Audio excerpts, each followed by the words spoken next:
Hello friends, I am Dr. Tripti Vijayvargiya, Assistant Professor in Biyani Group of Colleges. Welcome you to on the behalf of Guru KPO. Today I am going to deliver a lecture on evolution of HR.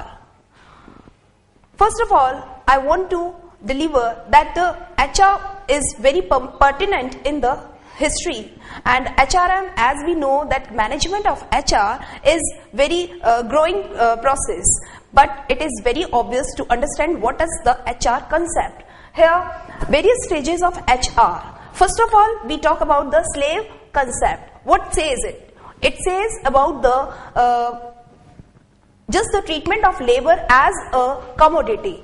That time, worker was treated as a commodity, and there is a trend of buying and selling of labor.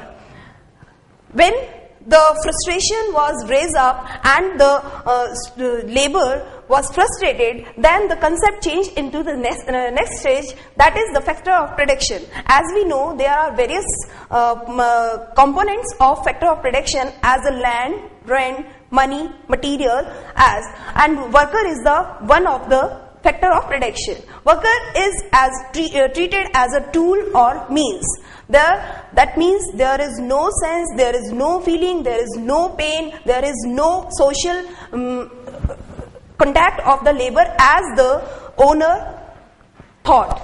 But this concept is changed in the master-servant concept. This is the next stage of the slave concept.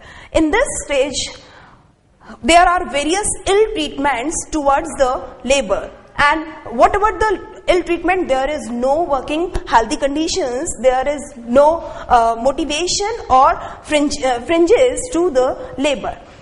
In ill treatment, the labor is not able to show his or her proficiency in a good manner. Then there is a next approach is prevailing, that is hire and fire purchase.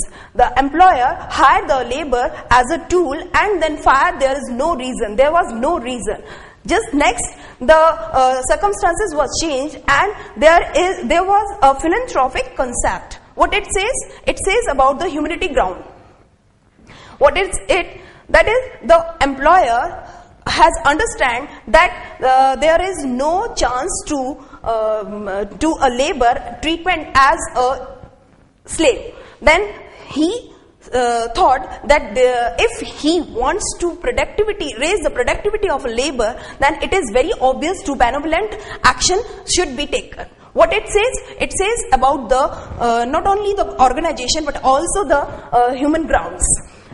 And the next stage it will comes, that is the HR concept. What it says the human being is a valuable asset to the organization, not only the organization but also the society, the nation and the whole world.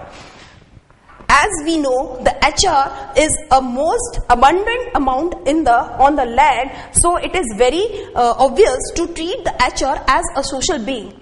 And it is prominent that the HR, human being, is a valuable asset, and he is here for the fulfillment of needs. And one point is to be considered very frankly, that the employer, not only the employee is a HR, the employer is also a HR. Then what is the question to raise the employer? He is able to treat as a tool, as a labor to her HR.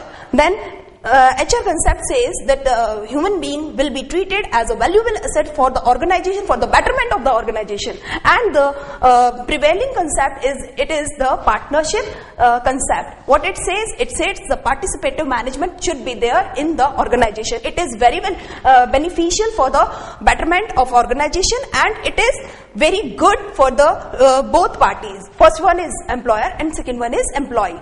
If this concept is prevailing, obviously it is prevailing. This says about the strategic factor and comparative gain.